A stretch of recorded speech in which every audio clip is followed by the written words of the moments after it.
Oke, assalamualaikum warahmatullahi wabarakatuh. Perkenalkan, nama saya Rizky Mustafa. Kali ini saya akan membahas tentang SDLC atau System Development Life Cycle menggunakan metode waterfall, yaitu untuk membuat sistem informasi akademik ya. Nah, studi kasusnya di sini adalah Pondok Pesantren Al-Habis Soleh. Nah, pada kesempatan kali ini saya akan menjelaskan apa sih SDLC. SDLC itu adalah System Development Life Cycle, di mana life cycle dalam fase-fase dalam pembuatan aplikasi gitu. Contohnya kita melakukan pengumpulan data, requirement sistemnya, terus requirement aplikasinya seperti apa, lalu desainnya, user desainnya, terus testing, coding gitu. Itu kita lakukan ini ya. Nah, di sini kita pendahuluannya teknologi kan sekarang mengalami perkembangan sangat pesat ya, sangat cepat juga.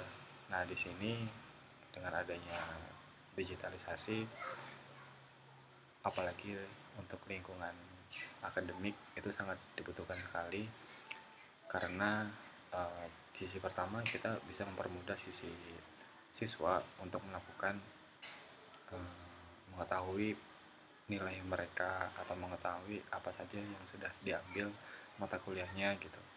Nah, itu sangat penting sekali. Dan untuk dosen juga bisa mampu memberikan materi-materi secara online gitu. Itu sangat membantu sekali apalagi di masa-masa seperti ini. Nah, metode yang digunakan di sini adalah metode waterfall. Yang kedua ya, ini maksud dan tujuannya kenapa sih dibikin aplikasi ya, yaitu untuk mempelajari dan menerapkan sistem komputerisasi, terus kesulitan penyampaian informasi perkembangan siswa kepada orang tua. Jadi antara orang tua dan siswa itu tidak saling tidak saling sinkron informasinya. Jadi kita buatkan sistem akademiknya, jadi orang tua bisa langsung mantau. Nah, di sini kita menggunakan metode waterfall. Kenapa sih metode waterfall? Ya, metode waterfall itu sebenarnya biasa digunakan untuk proyek-proyek umum ya.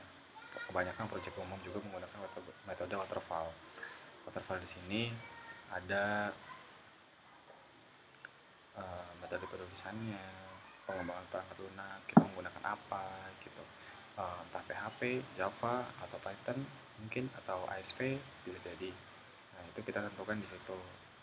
Karena kita lihat juga dari seberapa banyak sih user yang akan mengakses aplikasi ini gitu. Jadi kita menentukan bahasa apa yang sekiranya stabil gitu. Terus di sini juga kita bisa melakukan analisis. Biasanya kita lakukan analisis, terus setelah dianalisis kita lakukan prototyping menggunakan desain. Setelah dilakukan prototyping kita melakukan scripting. Nah, scripting ini sudah masuk ke tahap programmer ya, sudah masuk ke tahap teknikal. Nah, setelah dilakukan scripting itu kita lakukan uji coba. Aplikasi ini akan kita uji coba oleh user.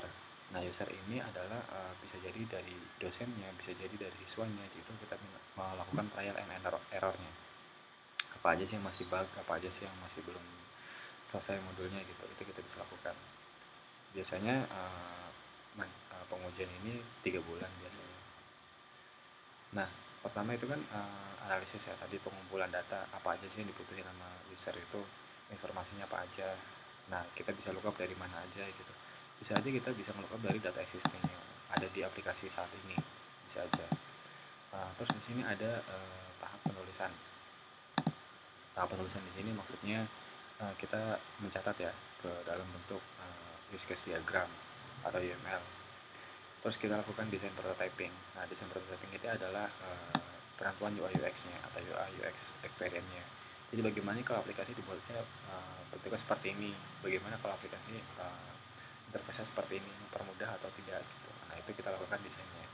Nah, setelah semuanya disetujui, kita lakukan yang namanya pengkodean atau scripting. Nah, scripting di sini kita maksudnya adalah menerapkan antara yang sudah dicatat melalui UML dan implementasi yang sudah didesain oleh UI UX. Jadi kita lakukan scriptingnya. Nah, kita gunakan nih apa PHP atau Java atau misalkan ASP atau ya lain-lainnya banyak gitu.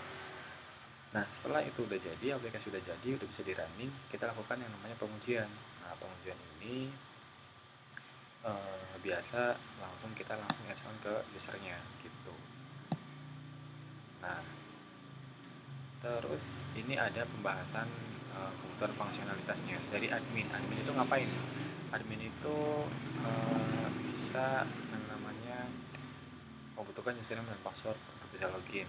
Jadi ngupdate gitu, admin ngupdate data user, password dari situ. Nambahin data guru, nambahin data kode guru, NIP, dan lain-lain, itu fungsi admin.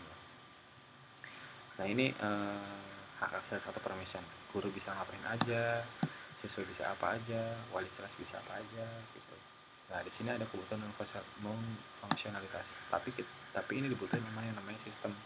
Mungkin ini nggak dirasain sama sisi user, tapi dibutuhkan sama yang namanya sistem. Nah sistem butuh apa? Sistem butuh misalkan spesifikasi server.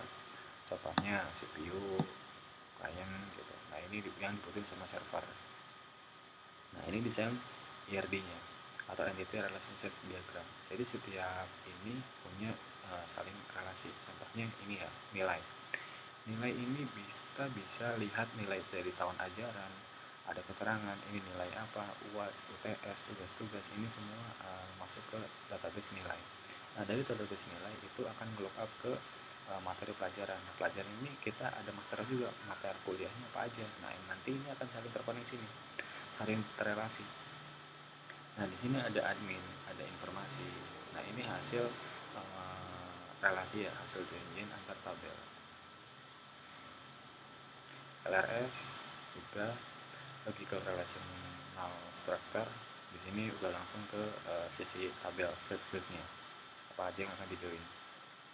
Di sini desain database-nya. Nah, ini bentuk UI UX yang akan kita gunakan dalam aplikasi ini. Dalam aplikasi ini. Nah, ini Pondok Pesantren Al-Habib Saleh. Ini UI UX-nya. Gitu. Ini informasi admin menu-menunya, terus informasi ininya. Nah, sebenarnya itu sih kenapa kita harus menggunakan UML dengan metode waterfall ya, karena agar prosesnya itu sesuai timeline gitu, sesuai schedule, dan requirement dari aplikasinya itu bisa termonitoring.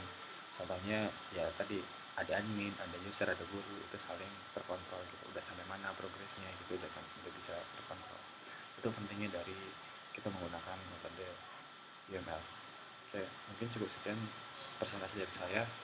Assalamualaikum warahmatullahi wabarakatuh.